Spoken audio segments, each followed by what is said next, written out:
Let's look at the German verb sprechen. This is our infinitive form with en as we'd normally expect, and the verb means speak or to speak, we might say in English, in the infinitive.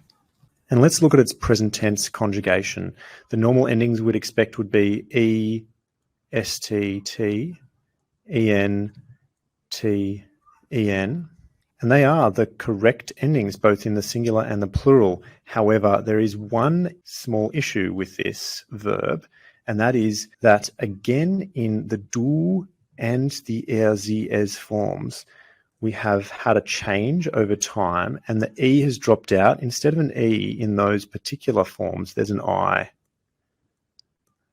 So we say, ich spreche, I speak, du sprichst, you speak, er, sie, es spricht, he, she, it speaks, wir sprechen, we speak, ihr sprecht, you plural speak, and sie sprechen, they or you formal speak. I think probably the trickiest form for students to remember is this ihr form, because you're hopefully going to use the er, sie, es form and the du form very regularly, and the sprichst and the spricht, even though they're irregular, will become second nature to you. But the ihr form maintains this e, even though it also means you. It has the same translation into English. Let's look at the simple past tense. Er sprach. He spoke. You'll see this commonly, especially in formal situations, and we'll see in the next slide in, for example, biblical texts. What's the perfect past tense? Er hat gesprochen. He has spoken. And notice with this verb, we have a change of vowel. In the present tense, we have an e. In the simple past, we've got an a. And then in the perfect past tense, we've got an o. In the future tense, er wird sprechen. He will speak. And I guess one idiom I'd like to point you to is similar to English, and that's the use of sprechen with the words für, for, and gegen, against.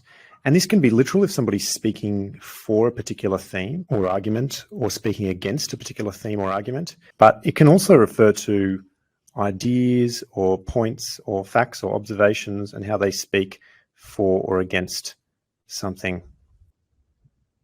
Let's do some conjugation practice, and I'm going to give you some time to pause the video and to attempt these 10 sentences, filling in the gaps and translating them into English. Number 1. Ich spreche Englisch und ein bisschen Deutsch.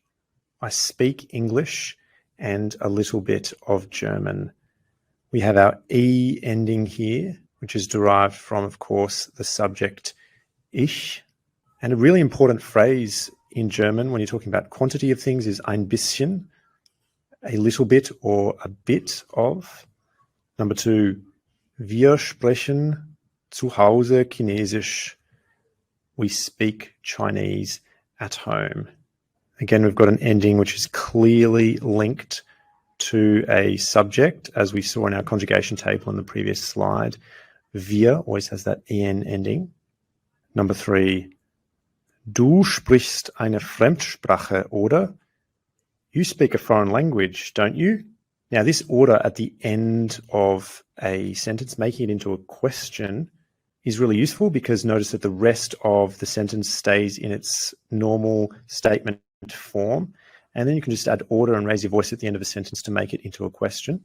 Here we've got the st ending, which is connected to the subject du, and the word Fremdsprache, which is a really commonly used word with the verb sprechen.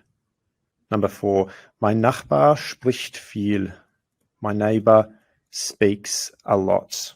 My neighbor is a singular masculine noun. It could be replaced by er, and that's why we've got this T ending, and also the vowel change, the I, in that er form.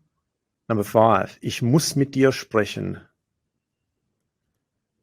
This time the verb sprechen is not conjugated. And the reason for that is simple. That's because we have a modal verb as our first verb, and that sends the second verb to the end of the sentence to its infinitive form. Number 6, ich wünschte, ich könnte Japanisch sprechen. I wish I could speak Japanese.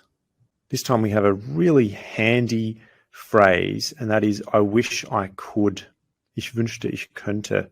As part of that phrase is the verb könnte, which is the conditional form of a modal verb, which means, again, we're going to send the verb sprechen to the end of the sentence and unconjugate it in its original en form.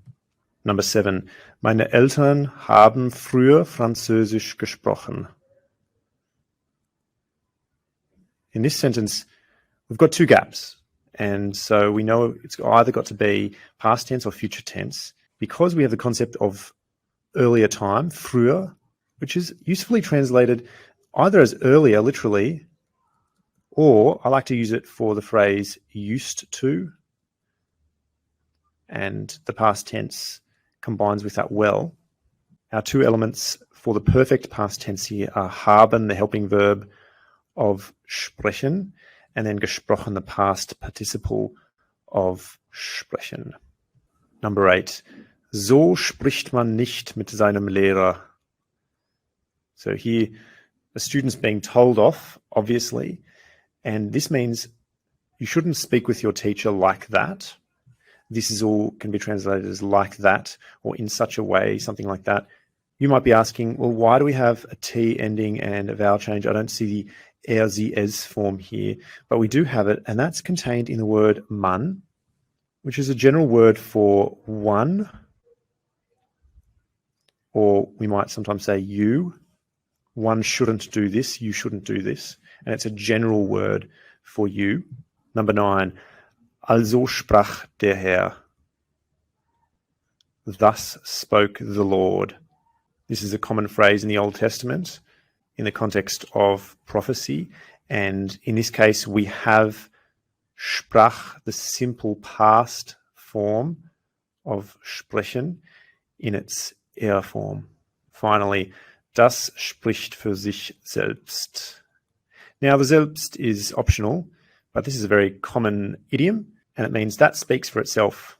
Notice we've got a T ending again with the vowel change, and that's because we do have an er, sie, es subject. What is it? It's the word das, which is really es. It's neuter, it's probably referring to an idea, and that's a useful phrase that you can use when you're emphasizing that there's only one possible interpretation of something.